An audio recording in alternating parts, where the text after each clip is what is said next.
ちいちゃんも気持ちよさそうだね。あったかくて。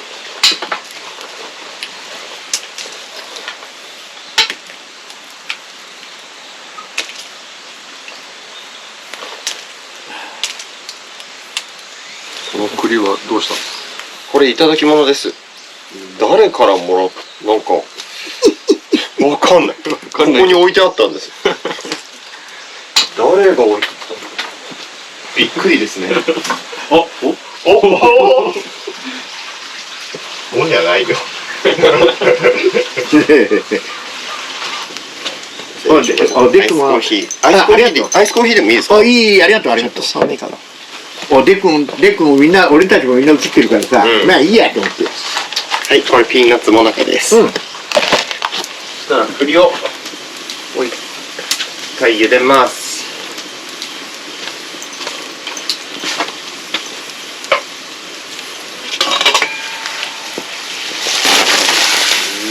おお。栗僕大好きなんです。あ、そうなんですか。へえ、初めて聞いた。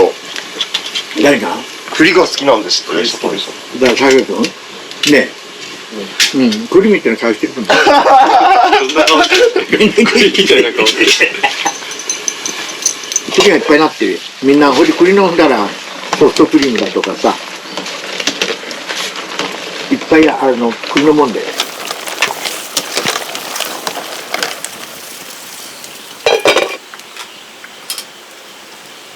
あれ、坂井君俺って何？下の古民家に寝る？まあ、吉村さんの小屋でもいいですけど。俺と二人でラブラブ嫌だ。よければいいけど。坂井君そこの小屋に寝るいいだ、今度。いや、あそこは。何が？なんであそこはなんで？まだそういう、整ってないですね。いえ、もうあれだよ。寝れるよ。寝れます？デックの寝袋借りようが。で、なんかまだ、お祓いとかもまだしてない。まだね。はい。ちゃんとしてねえからな。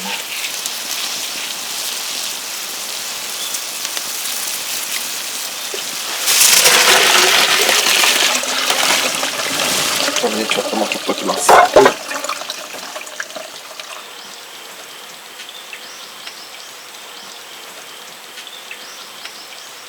はい、しーちゃん。気持ちいいね、今日日だからね。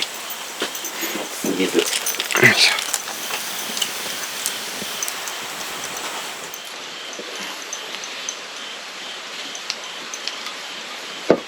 デックも大体あれパウレットの方の仕事は大体俺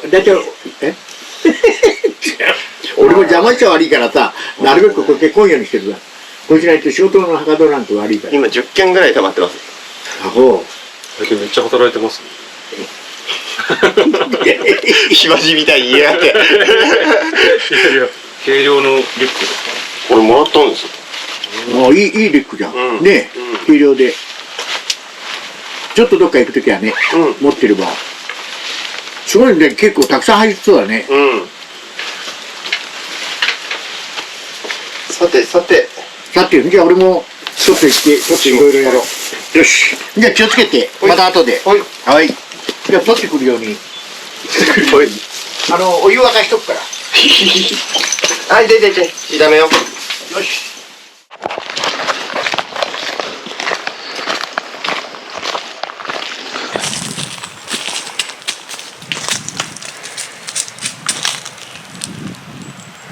山来るときはメガネとかせんとダメですね。ああ。何も見えない。こういうのは食べれないやつですよね。お、食べれそう、いかにも。なんでしょう。なんでしょう。いかにも食べれそうだけど、いかにも食べれそうなやつが全然食べれなかったりするんだ。これは僕食べたことないな。おお。キノコ図鑑。これでも同じ写真を探すんですか？あとどういう林に生えてるか。ここは今針葉樹ばっかりなので、でもこれ広葉樹か。広葉樹と針葉樹の、そういう両方ある山とか。へえ。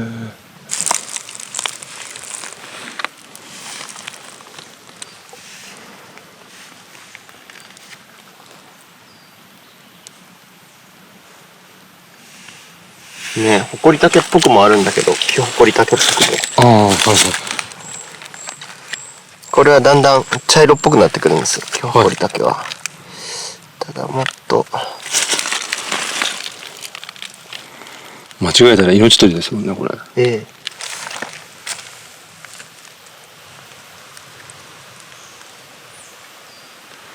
え。でも木ほこりたけっぽくないな。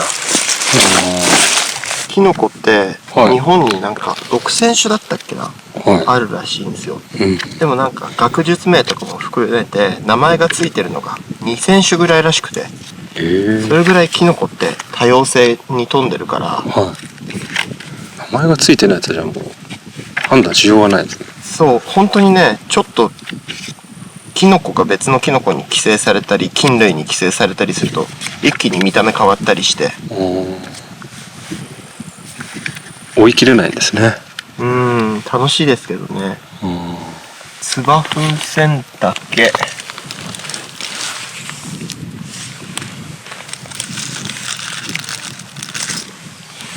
ツバはない。似てるっちゃ似てますね。見た目は。あ、これじゃない？ささくれ風船竹。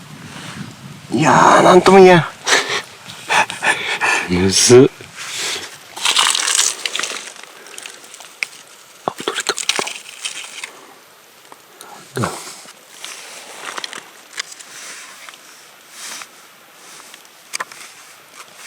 むずいっすね、これは。むずいっすね。ささくれ風船竹っぽいな。ちょっと違うんだよな。こんなちょっと違うってよくあるんだよね。やめときましょう。他に食べれるのあるでしょう。それ食べれないキノコも乗ってるんですか？食べれないのも乗ってます。で、一応食べれるけど、味の表記のところに辛いとか、苦いとか、無味とか。多分ね、僕は食べれて美味とされるものは大体知ってんじゃないかな。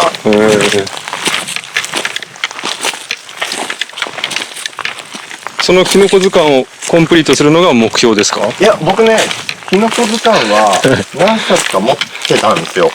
で、友達とか後輩に貸しちゃってて、これ最近、借りてるキノコ図鑑なんですけど、結局、例えば一冊には一種類の写真とかしか載ってないから、いろんな図鑑照らし合わせて、同じ名前でもちょっとずつ形とか、見た目が違う、色とか、そういうのを知らないと、結構キノコって生える土地によって同じ名前でも見た目変わるから、だから最近読んでるキノコ図鑑。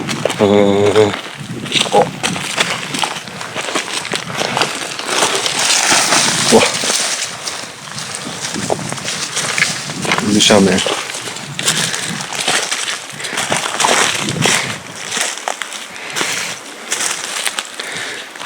目がめっちゃいい。いや、どこまで行くのかなと思って。よいしょ。お、これカラカサ岳です。でかっ。よくこんなん発見しましたね。さすが。まだ生えてんじゃないかな。あ、周りにも生えるんですね。カラカサ岳。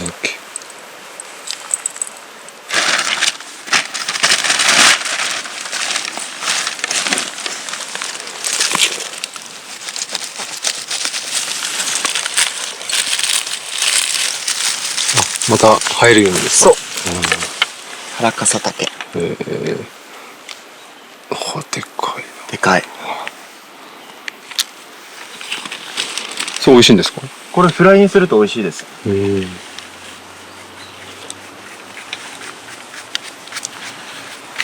それはなんでやってるんですか？キノコは水洗いすると匂いが飛んじゃったりするものも多いから、このハケでパサパサパサってやってやると、泥とかが落ちるし。鹿とかもこういうキノコ食べるんですか？本当のところよくわかんないけど、鹿に聞いてないから。ただ、人間が食べれるけど、同じのを鹿が食べると鹿が死んじゃうとか、人間は食べれないけど鹿は食べれるキノコとか、人間も鹿も食べれるキノコとか、なんかそういう風に分かれてるらしい。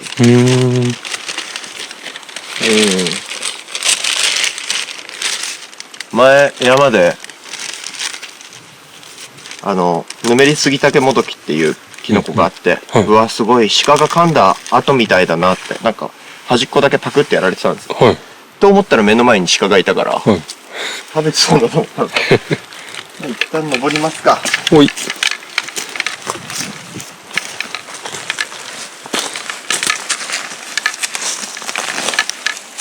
いしょ。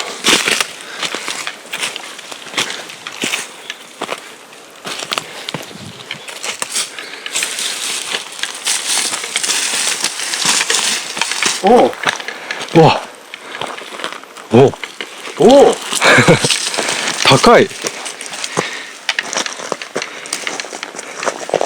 うわあれこっちにも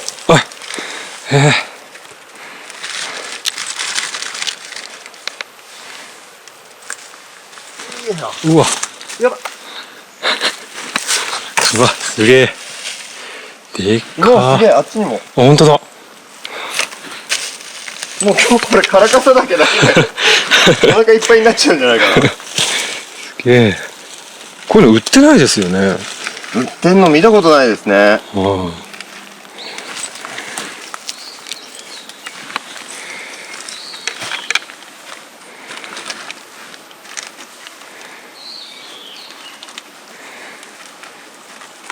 でもまあいっかこれ取んないでこんだけあれば。おーほいほい食べきれないですもんね。そう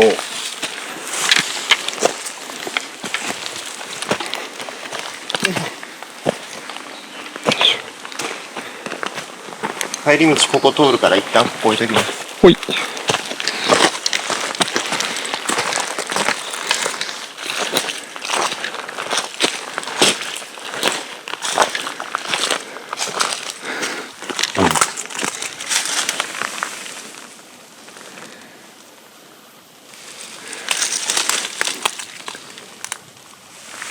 れあれだっけな裏紅補定しめじっていうのと間違えて毒を食っちゃうやつじゃないっけな。ああ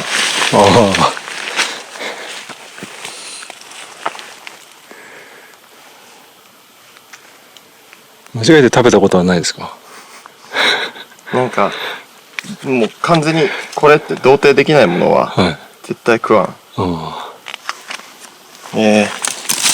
キノコ詳しい人コメント欄で教えてもらえるといいですね。あ松茸はないですかね。松が今ここ生えてないですからなんだろうなこれ。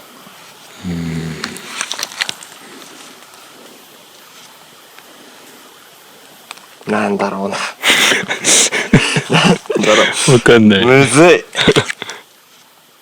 似たような写真がいっぱいあります？いや写真だけじゃなくてこの、はい白なのピンクなのどっちなのっていう。うんあとまあこれめくれるってことなんだよな多分。そうですねめくれてます。製品は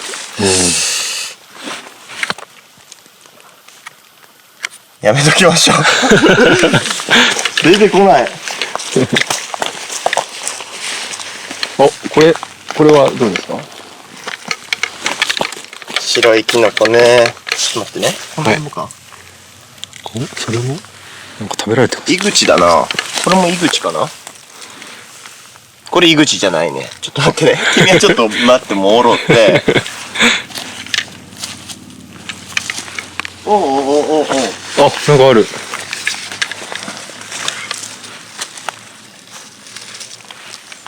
これは山鳥竹かな。この裏がスポンジ状になってるやつ、はいピーっていうんじゃなくて、こういうの井口科のキノコによくあるんですよ。お足元に。でも虫食いがすごいな、ちょっと待ってね。でも多分食べれると思う。ただね井口科もね、はい全然食えそうな顔してて全然食えないやつがいるんですよ。偽足紅井口なんとも言えんな。でも偽足違うな。ここかね山鳥毒山鳥。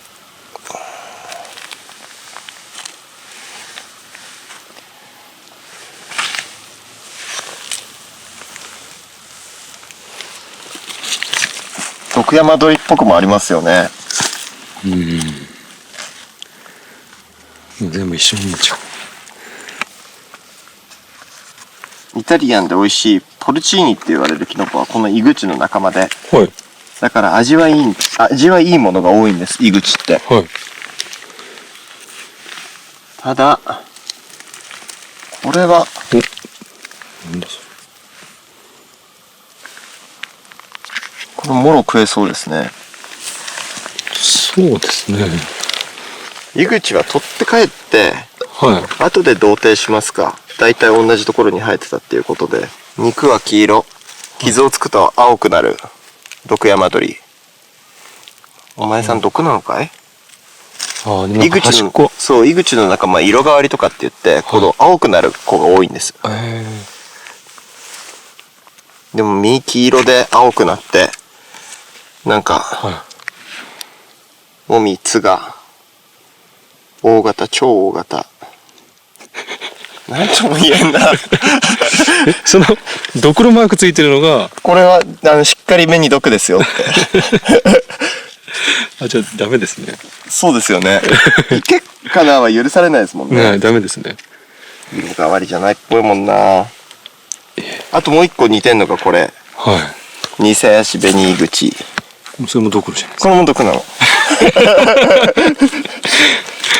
まあこれ、ちょっと持って帰ってこれを後で調べましょう。か。はい。で、多分同じ仲間なんだけど虫食いがもうひどいから、これらは置いといて。なんかもう遭難して食べるものがなくて、食べて死んじゃったみたいな人もいるんですかね。食べて死んじゃった？人みたいないるんですかね。いるんじゃないですか。ねえ。よっぽどお腹空いてたら、まあって言ってなんかまあ。あと錯乱状態とかね。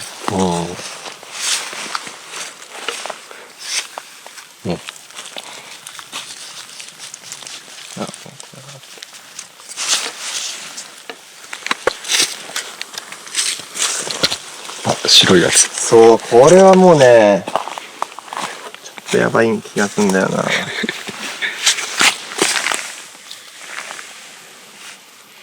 綺麗。綺麗。はい。もうちょっと分かりやすく食えるキノコないですかね。確かに。マイタケとかナメコとかさ。あ、そういうのも山にちゃんと入るんですか？ありますあります。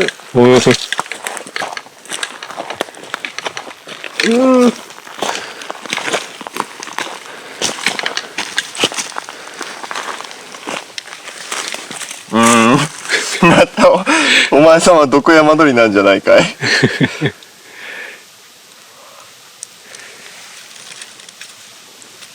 この形に特徴があるんですかね。出た。青くなる。やっぱ毒を持つってこういろんな動物に食べられないようにするために、そういうことになっていったんですかね。まあまずっていうペット吐き出されたのが、そのまま繁殖を続けられたんでしょうね。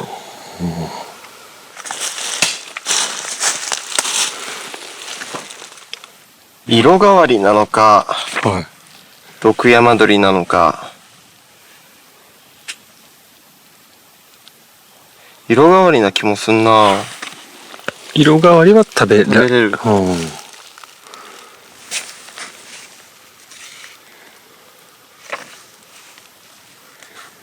でもワンチャンって言って食っちゃいけないからな。食います？いや、まあしーちゃんでちょっと試してみましょう。か吉森さんでちょっと。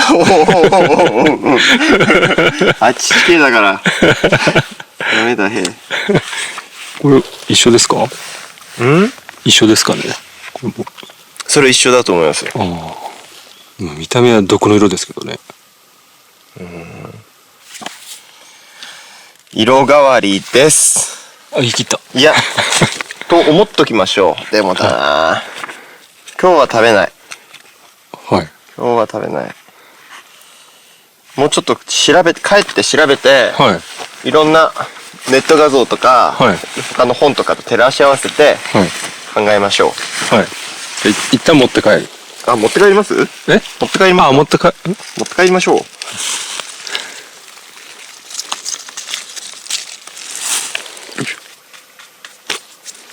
何のためにでも色変わるんですかね。そう。昔、はい、この子たちの祖先が、はい、多分ノリで色変わったやつがいて、はい、すごくね、俺変われんの、すごくねって言って盛り上がったんじゃないですかね。ああ、それらみんな真似するようになって。そうそうそう。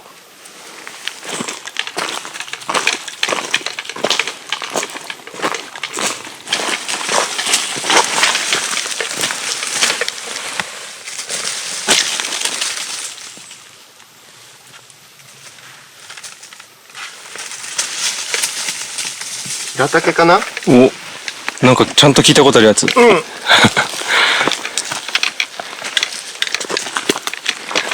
からもうちょっと色が濃くて、はい、平竹っぽくて、はい、で中を割った時に芯のところに黒いシミがあるのは、はい、月夜竹っていう有毒なんですけど、これはほらない。あ、本当だ。でも1個結構分解して入るんですけど、放牧どうですか？キノコ狩り面白いですか？まあ初めてなのでなんか探すの楽しいですね。今日男の子の後輩来てるんですよ。はい。体強い子。はい。こいつに食わせればいいか。なるほど。なるほど。口癖が、はい。いいんすか？ありがとうございます。ちょうどいい、ちょうどいい。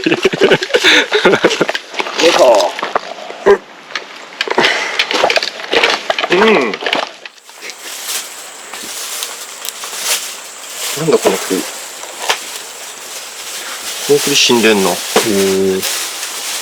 雲行きが。あ、この子はギリいけるか。いやそんなよくねえな、でも。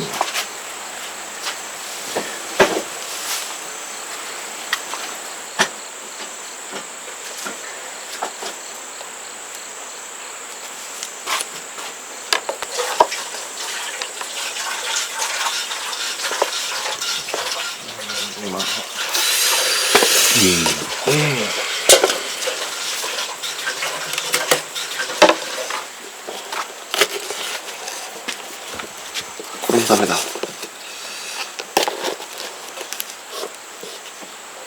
あれ、栗ご飯雲行き怪しいぞ。ただのご飯。うわ、ただの納豆ご飯になるなこれ。いや、なんか買いましょう。いや、これもダメだな。ダメっぽい。あらら。別メニューですね。どういう感じなんですか？なんかコルクみたいになってる。まだできてないってことですか？いや、ちょっと色変わり調べるか。毒山鳥か色変わるか。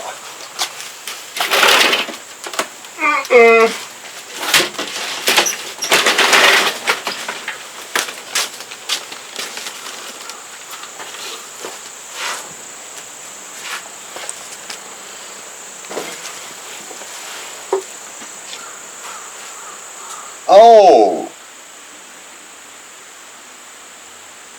毒山鳥は1500メートル以上の亜鉱山帯か北方の針葉樹林に発生するから違う。低地ではまず見られない。あそこ標高800だから他のイグチ毒キノコ、イグチ毒キノコ、色変わりだと思うんだよな。有力。ほら、色変わり。はい。おー、確かにこんな絵は見ましたね。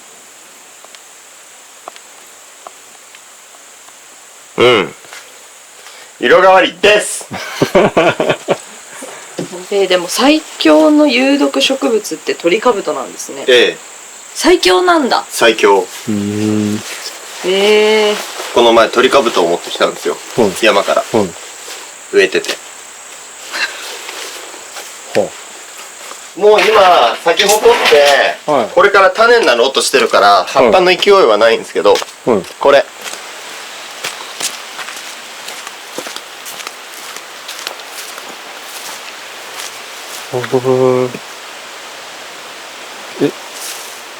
綺麗。何のためにここに植えたんですか？園芸。あ綺麗だから。うん。間違えて誰か食っちゃったりとか。まあ、間違えちゃったらもう死んじゃいますよね。死にますね。間違えちゃったらね。間違えないでしょ。トリカブトってでも。これトリカブト。このなんていうの？唐辛子みたい。これ種です。これがトリカブト。そう。種も葉っぱも花も球根も花粉もダメ。だからトリカブトを育ててる周りでは蜂蜜できないんです。ミツバチ。花粉も有毒。あんま近づかない方がいいんですか？まあこの距離だったらでも触っても大丈夫だし。でも触ってペロッとかやっちゃダメ。そんな危険物を近くに置くんですか？綺麗だし。いやでもね、山って危険物っていうか毒草は多いんですよ。マムシソウとかキツネのカミソリとか走りどころとか。水仙だってダメだし。まあ特にトリカブトは有名だけど、綺麗だから。友達に送る肉。こ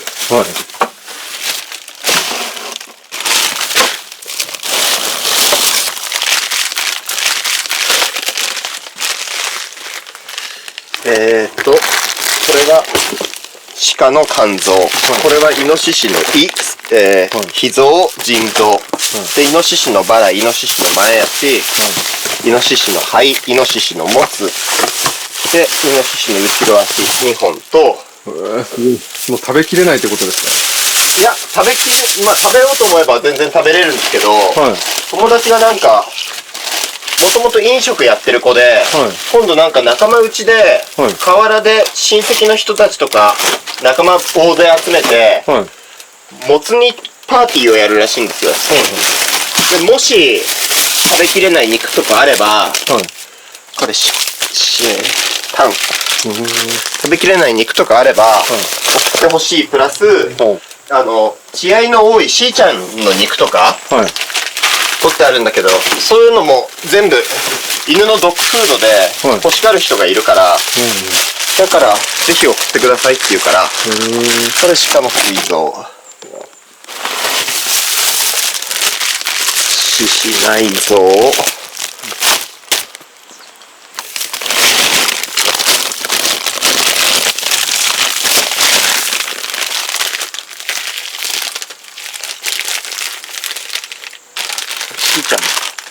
業者さんですか？そうですね。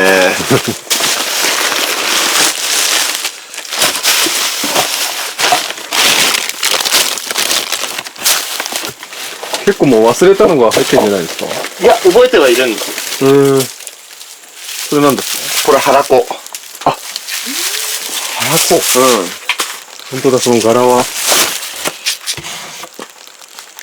何等分ですか？それハラコ1等分です。あ、結構でかいですね。これが場所取ったんだよな。これ鹿の毛皮。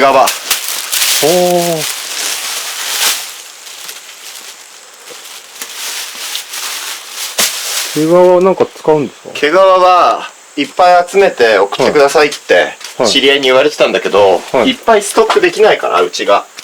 だからお送りできませんってお断りして。こ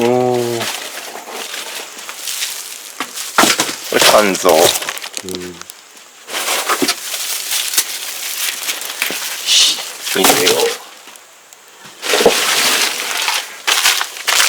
イノシシの腸。これ問題。熊の手。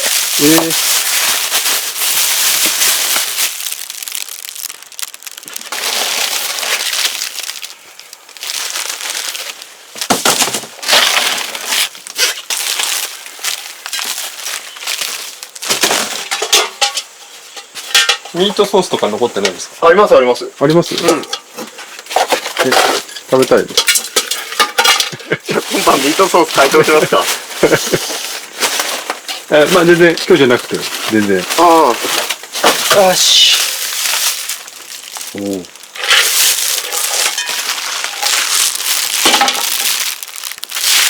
これはね、アナグマの内臓なんですけど、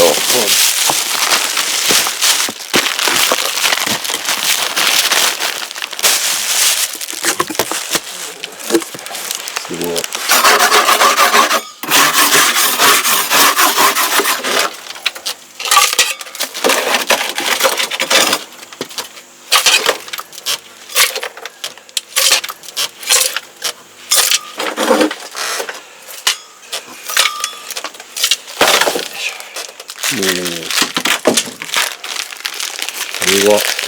これも雑肉ですね。解体した時に出た葉肉を冷凍して、茹でてしーちゃんのご飯に行って、これ取っとくんですけど、いつも。でもしーちゃん、食べる時もあれば食べない時もあるから。しーちゃんの魅力はどんなところですか？しーちゃんの魅力？しーちゃんの魅力ですか？語るまでもない。語るまでもない。もうすべて。すべて。この世の幸福のすべてが、彼女の中にあるから。ねえ、しーちゃん。まあ、強いて言うならよく吠えるところです。そこ。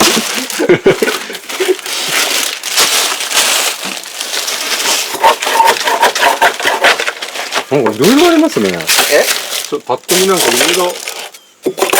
パンに、ぶどうに。いや、パンいただくからパンが多いですね。ラーメン。あ、冷やし中華ね。生ラーメンって書いてあ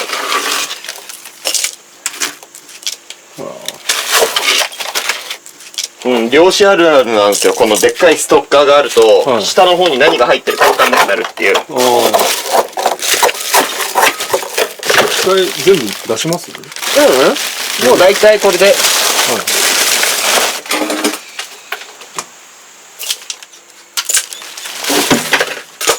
いしょ。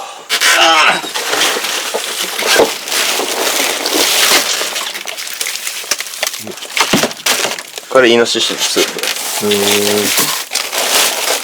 イノシシのカレーはなくなります？シシカレーありますよ。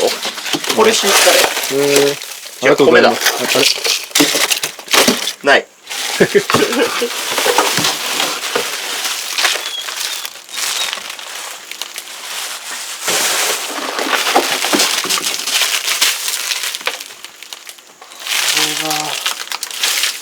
鶏肉だ。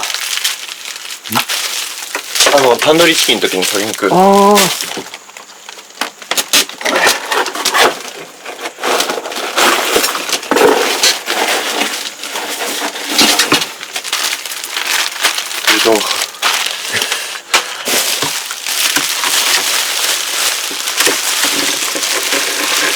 なるほど。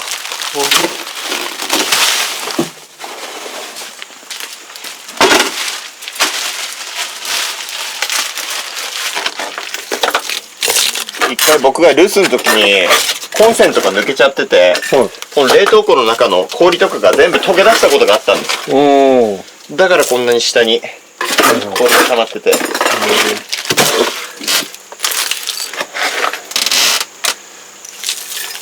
わあ。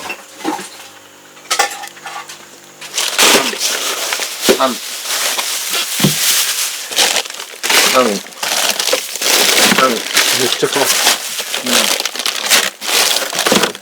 入った。これパスタソース。ぶどう。これ穴熊に入れます。ぶどう。これ穴熊。これもパスタだ。開いてる。パスタソース。これはパスタです。もうペンネと一緒に和えたやつで、まあ加熱すれば食べれる。これヤマメだな。獅子の心臓。獅子の頬肉。こんなところか。これしーちゃん用だ。しーちゃんの絵が描いてあるんです。なるほど。なるほど。プリンとかもある。プリンなんて僕食べないからさ、なくなんないんですよね。すっきりしましたね。すっきりしましたね。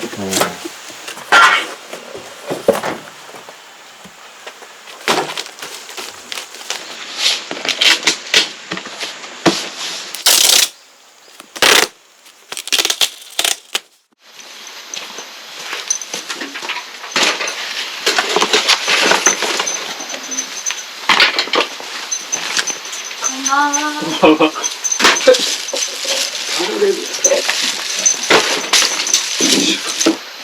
ばんは。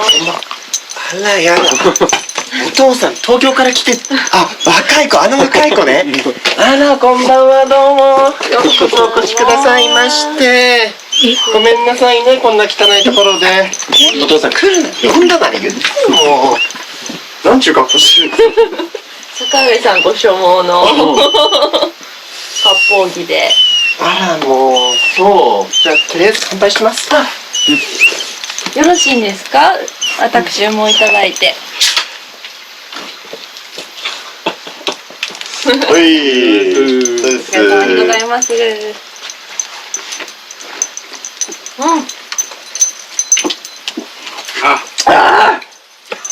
おいしい。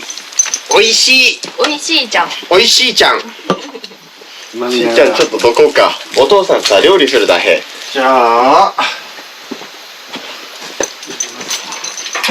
料理をしていくんですが、赤いな。え赤い赤いな。赤いキツネ。モノマネあるかな。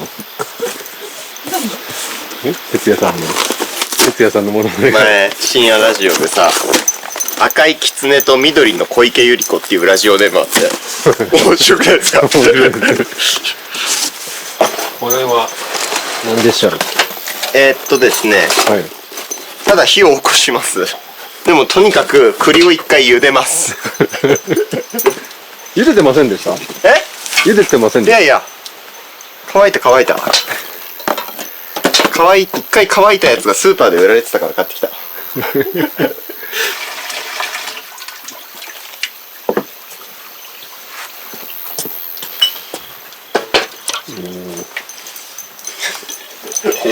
ないでしょ、いっぱい見てきたでしょ。お、暖房。知ってます？四つ葉と。いや、知らない。知らない？暖房知ってる？なんとなく聞いてやるくらいです。ごめんなさい。米。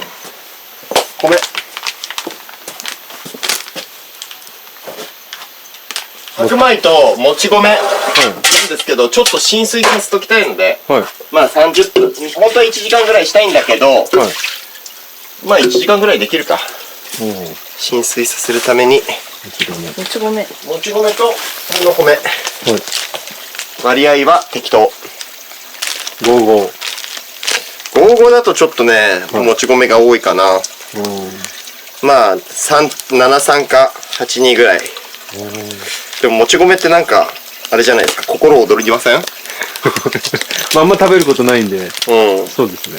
美味しいですよね。おじさんご飯の時はもち米を入れるんですか？おこわと呼ばれるようなものの時はね、お赤飯とか。あら。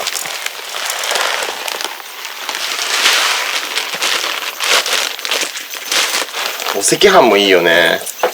いいですね。うん。じゃあ何かめでたいことがあった日に。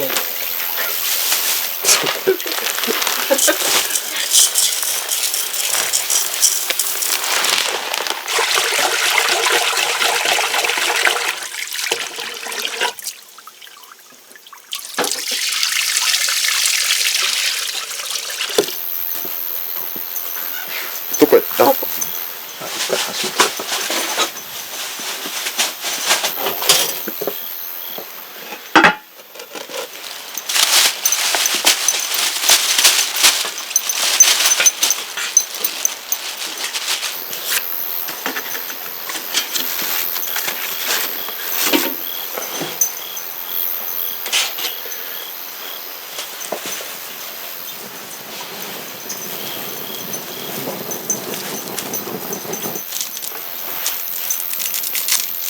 ここに空いてるチーズ。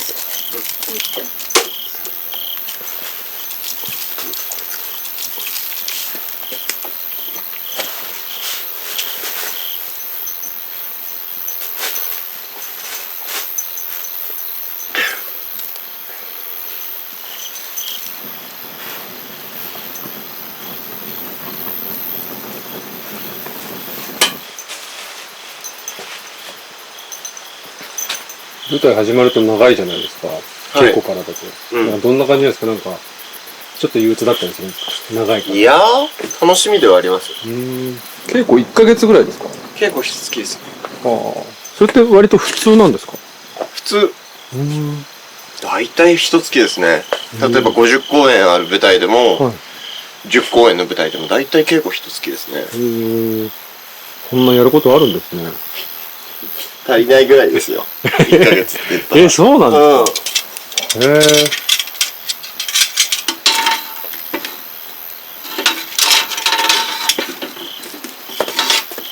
か？だから足りないってならないように先にどれだけ準備ができてるか。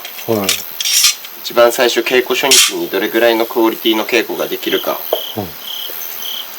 でも若い時とか最初の舞台の頃とかそんなこともよく分かんなかったけど、だんだん年重ねてきてキャリアみたいなのちょっとずつやらせてもらえて、今だとそうだね、本当に稽古院前の準備だな、それに尽きるなって思うから、今のところは。だから今回はちゃんと準備しようと思って。今日も温泉で鏡見ながら、だんだん人数悪くなってくんだろうなと思って、怖い役だから。そしたらお風呂でいつものおっちゃんたちに会いたくねえなとか、俺もいいこと考えてた。それで赤い服着てるんですね。それで赤い服、そう役作りでずっと全身赤い役で、カズレーザーっていうんだけど、バカ野郎。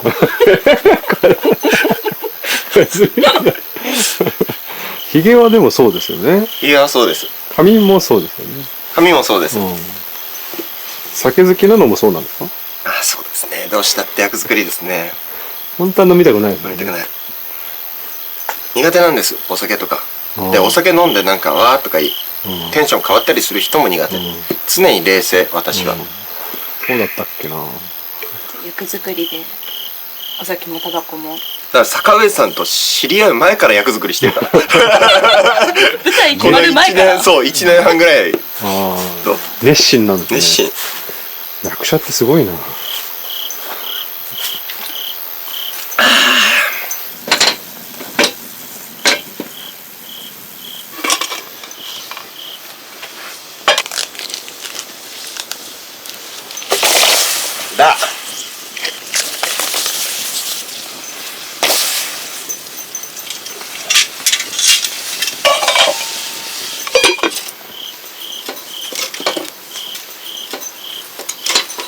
時間とか決まってるんですか？何時何時みたいな。昼の2時から夕方6時まで。それぐらいなんですね。でも、だいたい午前中から行ってアップしたり、で午後も居残りとか割とやったりするから、あんま時間あってないようなもんですね。アップってどういうことするんですか？ストレッチする場合もあるし、あと一人で稽古場歩きながらセリフ喋ったりとか、結構稽古場ってしっかり声出せる場所少なかったりするから、稽古場っていうかその家とかだとね。あとは早めに行って掃除とかもあります。役者が掃除したりもするし。そうなんですか？モップがけしたり、椅子出したりとか。全然知らない世界ですね。なんかしなくてもよかったりするんですけど、そういう準備とかって。でも早く行って早く鍵開けてもらってでやると、その誰かが言ったら AP さんみたいな人とかが入ってたりついてたりするんだけど、じゃあ今一緒にやりますかみたいな感じでやっちゃった方が早かったりするから。でもずっとそういう時、こっちの生活でもそうだけど、ずっとイヤホンでセリフとか聞きながらぐるぐる歩いたりとかして。で週1ぐらいでお休みがあるんですか？だいたい週1です。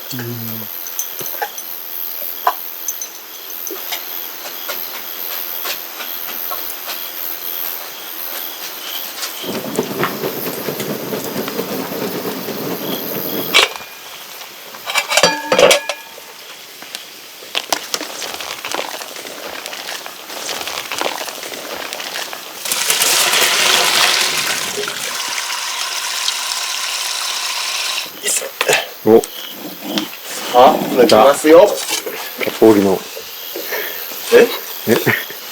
お、出番ですね。はい。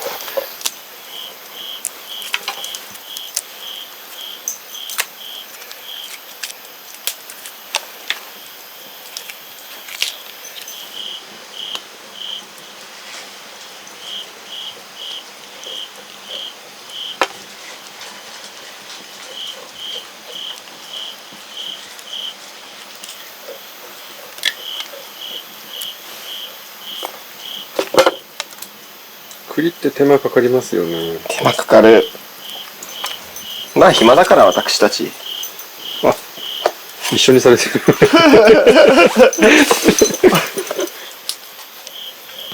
栗剥いたら半分こぐらいに切って。はい。渋皮も全部取ります、ね。渋皮取る。なんかこれも虫食いがあるな。まあ自然のものだからしょうがないですよね。そうですね。スーパーで売ってたとて。そうね。中身わかんないですよね。うん。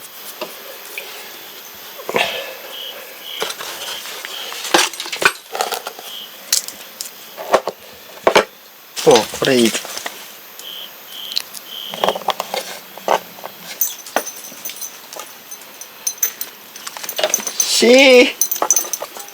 違う違う。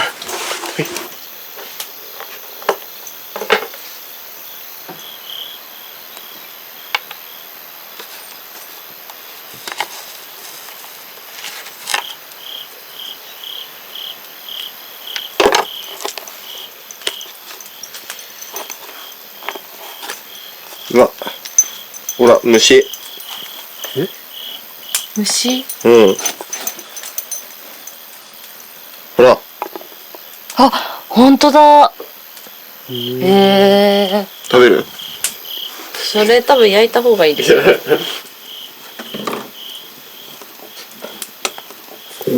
れちょっと少なめですね。これからこれから。これ坂上さんカメラ置いてやった方が早いかも。ああ。まあそういう説もありますね。どう思う？こういうことを言おうとは。坂上さんやりたそうだな。確かに。渋皮までをやっていきますえ、渋皮からが大変なんですよ。ね。長い作業。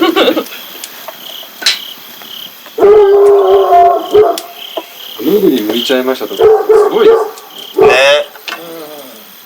衝撃的ですよ。向いてる。工場みんなが向いてるんですよね。でも剥きやすく薬品につけてるんじゃないですか。言っちゃいけない。一番それは言っちゃいけない。薬品ってダメ。ダメ。うん NG ワード。うん。ごめんなさい。科学の力ね。でも確かに絶対そうだ。そうですよ。だって手で剥いてるわけないよな。最終でも手じゃないですか。最初？最終は結構ああいう工場のやつへえ。薬品につけてめちゃくちゃ剥きやすくしてでバラバラバラっとふるいみたいなのにかけるとボコボコボコって取れてくるんじゃないですか。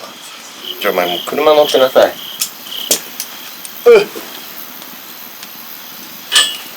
バカバカ待て。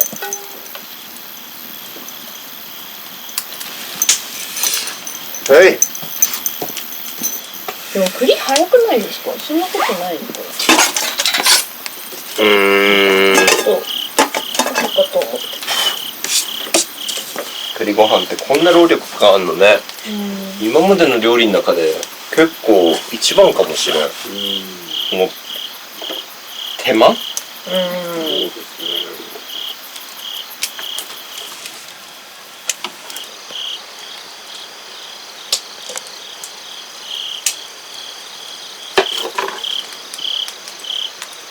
この皮を剥くだけの仕事があったら、時給いくらならやります？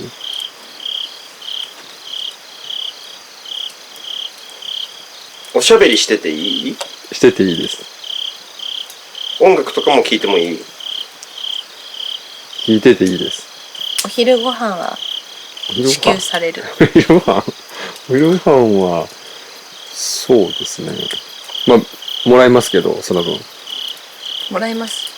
ただじゃない。ただじゃない。はい、買う。こちら側。まかない天津甘栗でしょ。強引に天引きしときます。ブラックじゃん。1200円。おお。戻ってきた。うん。1200円でやってくれるんですね。1日ね。ノルマなし。ああ、ノルマなし。いや、まあ、常識的な範囲でもちろん。いや、やりますよ。っていうのが、殺伐とした空気に2日目でなる。やってるじゃないですかって。いや、薬品の研究するかな。そういうところから生まれたのかもしれないですね。確かに。もっと早く剥ける方法はないだろうか。だから何百人前の栗剥くなんていうのがまず暴挙なのよ。そうなの。自分で拾って自分で食う分だけ剥くっていう。なんかそういう品種できないんですかね。もういいんじゃない？作んなくて。なんかもうシャインマスカットもそうですよね。その皮も一緒に食べれて種もないみたいなのを開発したみたいな。なんか33年かかって開発したってなんか聞きましたけど。33年。はい。シャインマスカット。でも美味しいもんな。美味しい。よし。いい昆布をいただいたのよ。あれ片言。すごい、そんな昆布あるんですね。そう。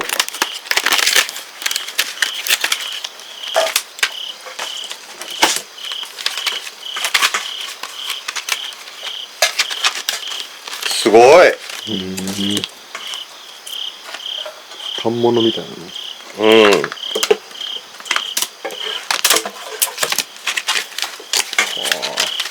ありがとう、宮川監督。ああ。風船の方ですね。そう。じゃあ、広島さんってことですか？いえ、なんか礼文島北海道に行かれてて、はい。で、それで、まあ、昆布有名なところだって言ったら、昆布を送ってくれました。広島の人みんな優しいですもんね。あ、そっか、坂部さん広島だから。広島、そう、たまたま。広島市は優しいですよ。でも尾道とか多分ギャングスターしかいなかったんだよ。尾道にそんな人たち全然いない。よし。尾道行ったことあるんですか？ある。あ、2回？撮影ですか？いや、舞台挨拶と、はい、あとなんかで行きました。撮影かな？そしたら、はい。昆布と、はい、ちょいみりん。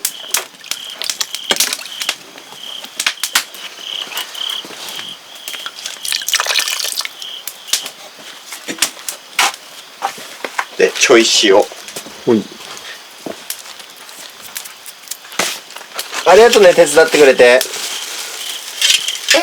全然。またご飯できたら、はい。お声かけします。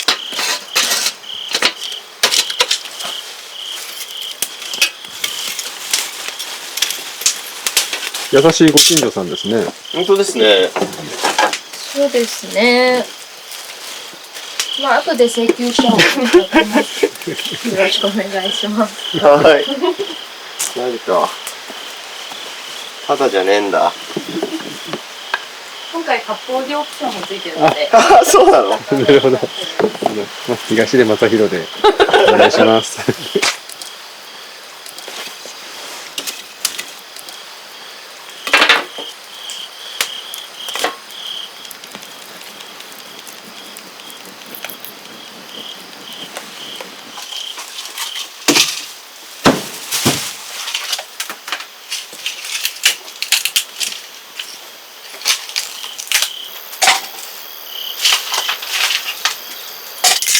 新しいの開けるんですね。新しいのウイスキーなので、はい。ジャックのダニエルさんを。何でもありますね。いただき物ばっか。なんか来客が多かったんです、最近。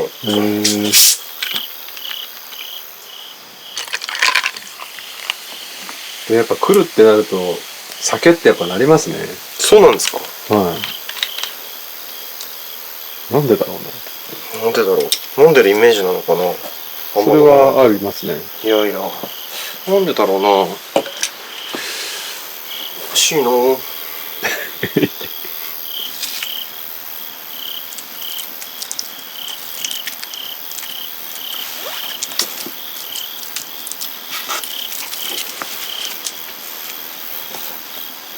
まい。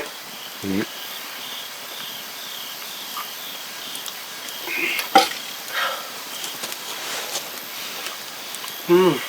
さてさて、米が炊けました。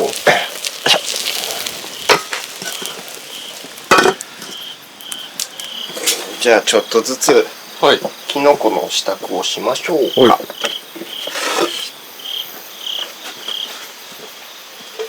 今日結構大変ですね。クリアでやって揚げ物ですよね。揚げ物はもう全然簡単です。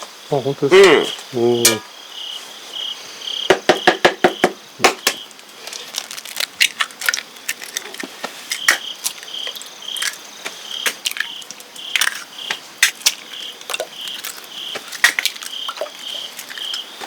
で、これ塩コショウでも何でもいいんですけど、はい。なんかハーブソルトみたいなのいただいたので入れます。この卵とはいこのハーブソルトで下味。結構多めに入れるんですね。うん。このカラカサタケって美味しいんですけど、はいすごい上品なんです。はいはいで、キノコの香りもまああるけど、はい主張があんまりないんですよ。はいだからちょっとね、このただの塩コショウよりもちょっとハーブソルトぐらいの方がはいいい。ただカラカサタケって不思議なのが、召し上がればわかるけど、味わいがね、洋風じゃなくて和風っぽいんですよ。だから卵つけてパン粉つけて揚げて、はいフライなんだけど、なんかソースよりもお醤油が合う。美味しいですよ。そうなんだ。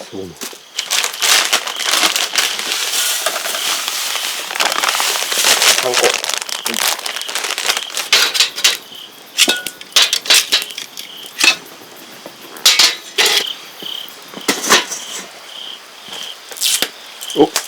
あ、猫か。みーちゃん？みーちゃん。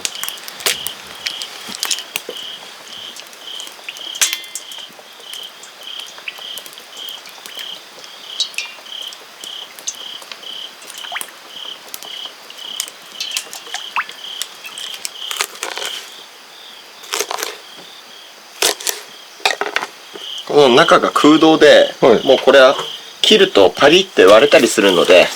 なんか揚げてるうちにだんだんかき揚げみたいな雰囲気になってくるんです、茎は。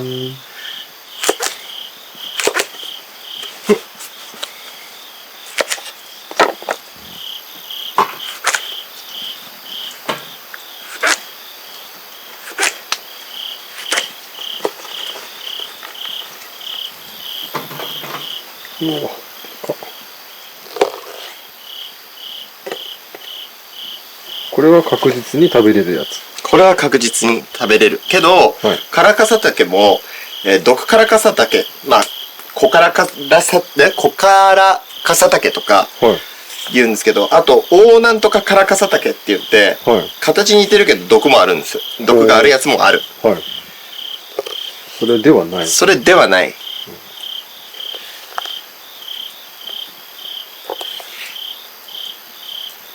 絶対に。うん。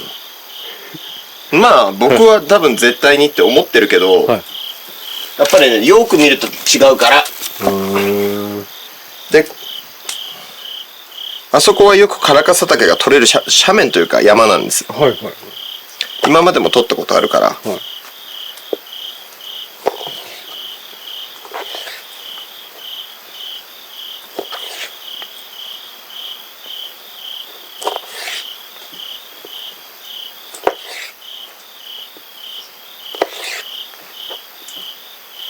こういうのどっかの道の駅とかだったら売ってるもんなんですかね。いや、ないと思う。カラカサタケって見たことないですね、売られてんの。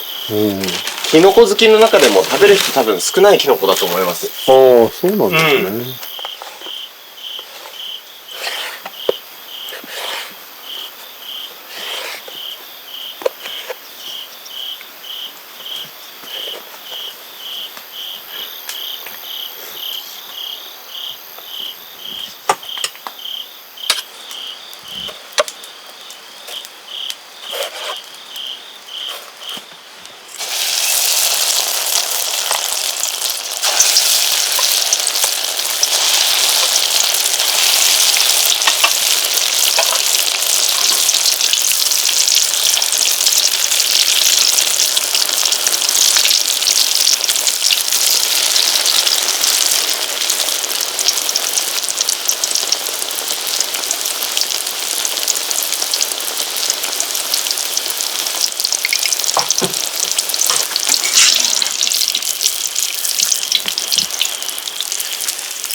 なんか、いい匂いしますが、これは、卵ですか？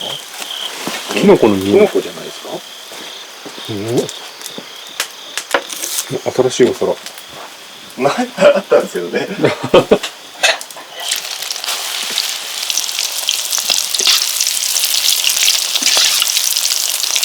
一瞬で上がりますね。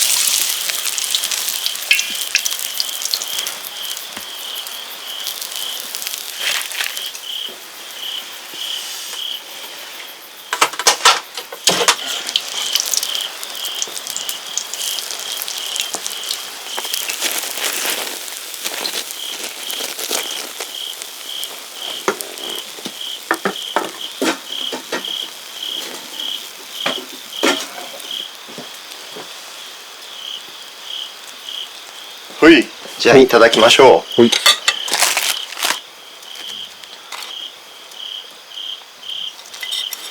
まずはソースで。はい。ソースマスタード。ソースマスタード。フライらしく。おー。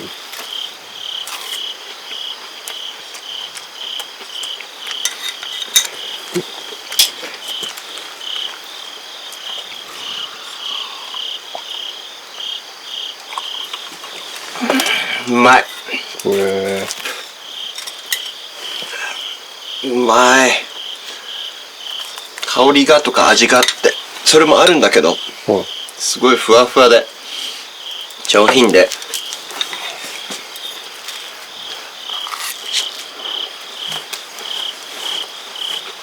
味がうまい。味がうまい。香りがわっていうんじゃなく、ちゃんとね、旨味、キノコのお出汁みたいな旨味がする。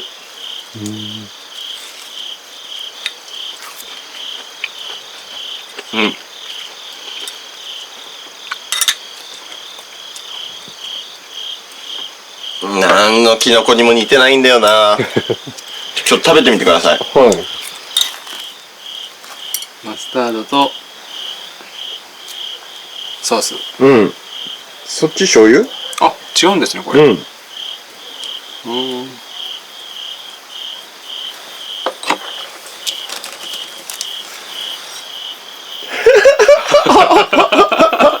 だきます。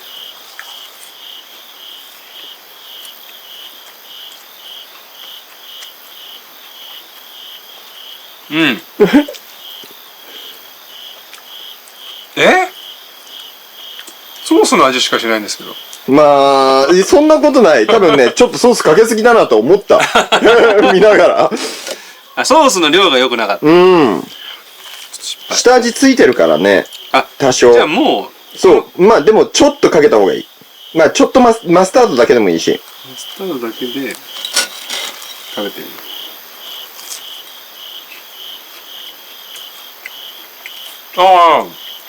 味しますね、キノコの。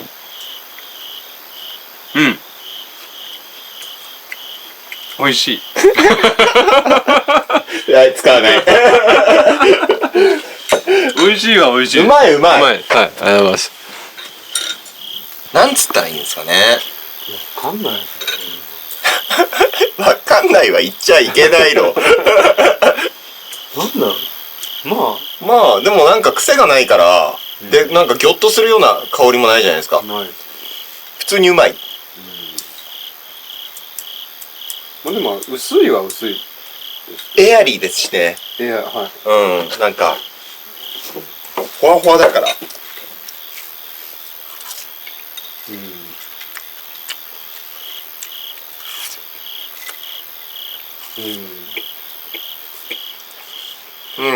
まい。さて、栗ご飯。栗ご飯。栗ご飯あるね。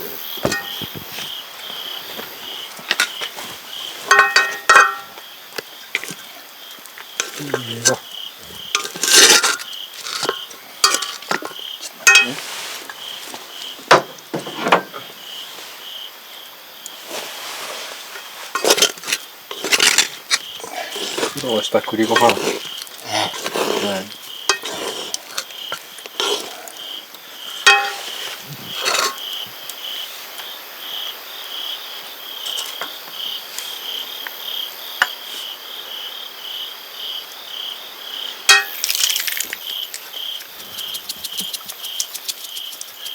はい。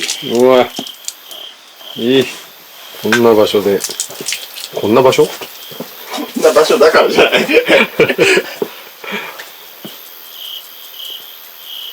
い。いただきます。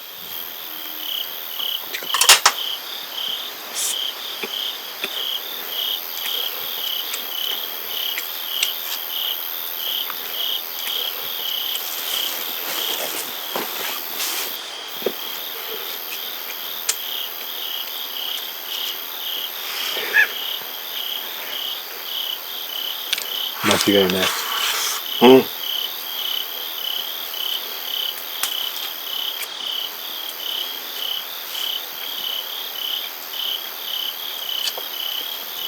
今まで食った栗ご飯の中で一番かも。すげえ。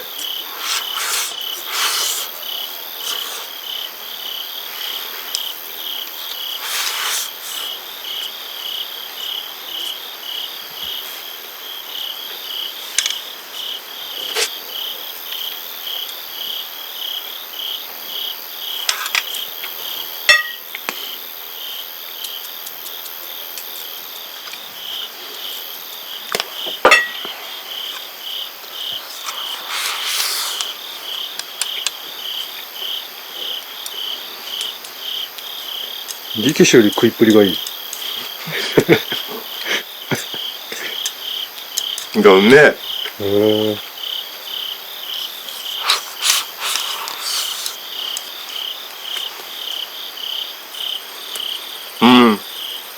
栗が甘くて、ホロホロするんだけど、芋みたいにネチョネチョはしないから、ホロホロする甘みと、ごま塩の塩気とお出汁と。うまっ。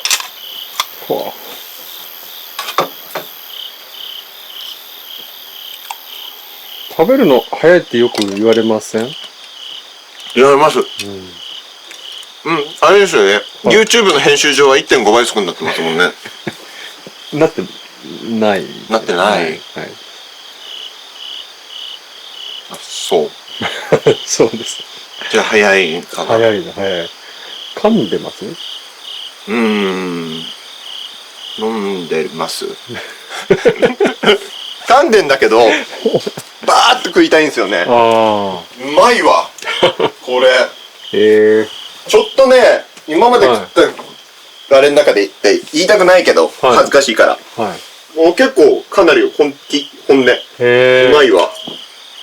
久しぶりですか、栗ご飯。どんぐらいぶりかもう。いただきます。うまいっしょ。これはうまいわ。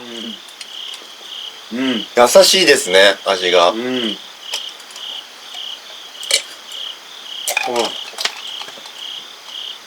これ剥いた価値ありますね。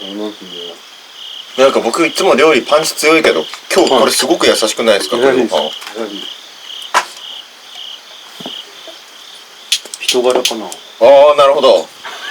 ちょっと合わないうちに変わりました。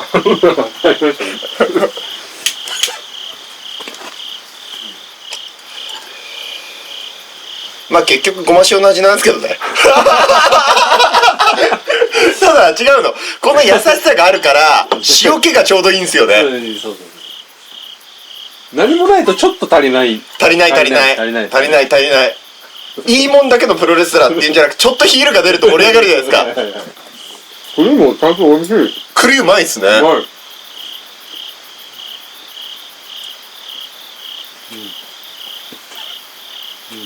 幸せだな。そうね。美味しいものを食べてる時以上の幸せって日常でそんなないですよね。ないですよね。でも幸せの種類違いますよね。なんかしーちゃんと寝る瞬間、朝起きてしーちゃんが起きてこないで布団の中ってやっぱすげえ幸せなんですよ。昼間あんなうるさいけど夜と朝は可愛いんですよ。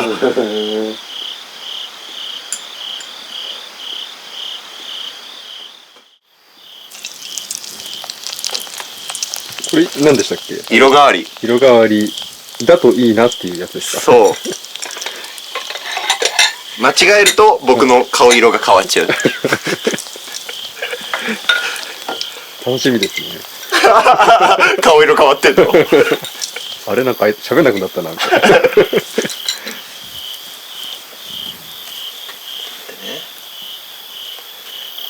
端っこの方食べてめっちゃ苦かったりめっちゃ辛かったり、めっちゃえぐかったりしたらまあ毒キノコだし食に向かない。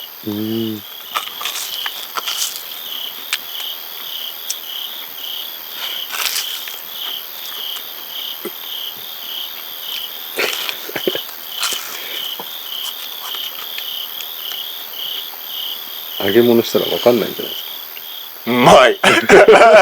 うまい。うん。これは食える。でもちょっと30分様子見ましょう。うん。30分で分かるんでしたっけ？だいたい毒キノコは30分。ただ毒山鳥は5時間って言うけど、毒山鳥はないと思う。そうなんですか？うん。2時間から5時間です。2時間から5時間。翌朝までちょっと死んでるかもしれない。起きてこない。ノウタケ。今撮りましたっけ？ノウタケ最後の最後に撮ったやつ。ああ、撮りましたっけ？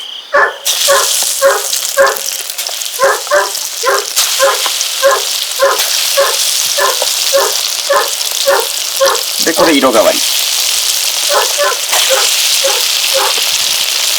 でかいやつが色変わり。キノコって生で食べると中毒を起こすってやつがあるんだよ。だから加熱した方がいいものが多い。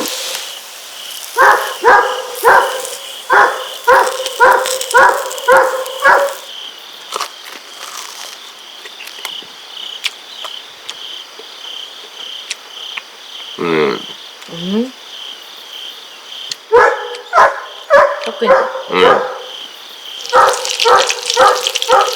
これ食べれるであろう井口。そんなキノコはないんだけど。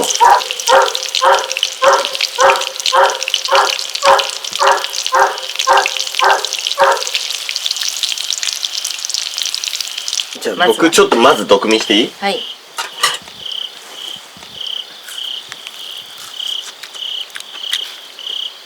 お、あれ。美味しくなさそうだ。顔が。味がある。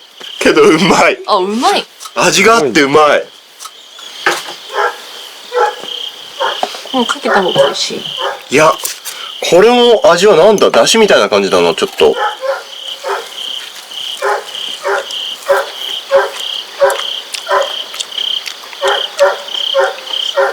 あ、うまい。肉質がめっちゃ柔らかい。